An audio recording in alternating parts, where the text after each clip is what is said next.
Welcome back. As you know, we've been experiencing a volatile stock market as of late, leading many shareholders to raise concerns. But a group of nuns, certainly no stranger to telling corporations what they think. They've become shareholder activists, buying stock and then pushing those companies to change major policies. As our Elizabeth Schulze reports, fighting for a cause is nothing new to them. I could show you my picture when I got arrested, trespass in Topeka. This is me. This is some of the protesters that I was with. I think about 16 or 18 of us got arrested. Sister Barbara McCracken always considered herself an activist. And we went into the office of our state attorney because of his rulings that we didn't care for regarding immigrants that we felt were unfair and unjust. Pushing for change on issues like immigration and climate policy.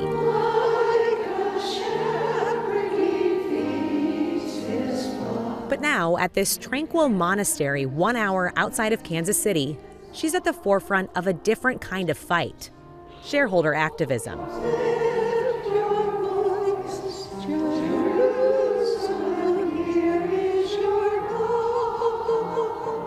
She's part of an unlikely group of nuns turned investors in the stock market, taking on some of the biggest companies in the world. When you walk through fire, you shall not be burned. This is the file drawer full of past resolutions, and I'm not sure the total number, but it would be more than 200, I'm sure, and maybe more than 300 altogether.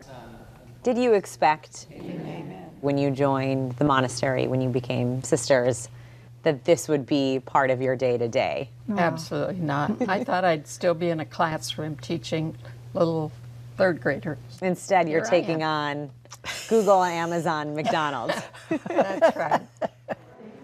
This is where a lot of the work gets done, huh? That's right. Walk us through what we're looking at here with some of these Okay. resolutions. Yeah. Surely. We're asking for freedom of association and collective bargaining, which really means unionizing, and this is for Amazon. I see your title on this letter is Shareholder Advocate. That's the title I use. That's what you call yourself when you sign the letters. Yeah, Sister Molly said that would be fine. Barbara and Rosemarie Stahlbaumer invest at least $2,000 in a company's stock, which grants the sisters a seat at the table.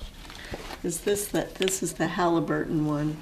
They become shareholders, allowing them to submit and vote on resolutions every year on changes they'd like to see at some of these mega corporations. We look at companies with child labor issues, employment policies, and how they treat their employees, whether the CEO gets a huge amount of the profits from the company rather than sharing it with them. I mean, it's for me, the human element. Shareholder resolutions are just one part of daily life here. At the Benedictine Sisters of Mount St. Scholastica, the community of 80 nuns prays together 4 times a day. Break the weapons of destruction and strengthen those who are defenseless. Their practices dating back to the 6th century. Oppress me from my youth, but they never questioned me. Many of the sisters who've been here since they were young adults say they were called to come home, to their faith and to this monastery. We bless you in God's name. And in this family, all of their possessions and money are shared. One of our values as Benedictines is to share all things in common.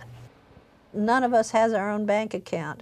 None of us has our own car. All of those things that people take for granted are not part of who we are. The monastery is mostly funded through private donations and fundraising. And the Catholic Church does not support the community. The community's always worked and supported ourselves. All religious orders do that, contrary to what some of the general public might believe. So the sisters' investments in the stock market are a key source of revenue for the monastery's aging population. Investing is something you do in order to grow the assets you have. It's a delicate balance, investing in a company that's lucrative and also aligns with their Christian values. Last year, the sisters filed more than a dozen shareholder resolutions. This particular newsletter has all the different resolutions that were filed in '24. I mean, these are huge companies, Yeah. household names, and Yes. $1 billion plus, $1 trillion for some of these.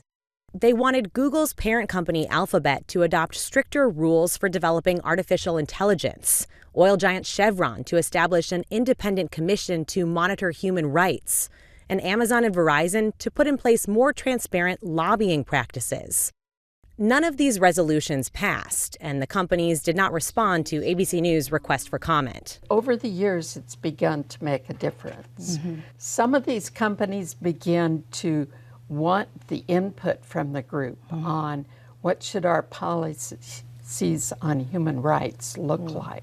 A couple years ago, there was a big push for so-called DEI initiatives at companies, and now there's been pushback, people dropping those jobs, not prioritizing that anymore. What do you make of that shift? Is that good or bad? We need to continue doing that. I mean, how else are we going to ever equalize the system? The sisters acknowledge that change will take time. Patience is a staple of their faith.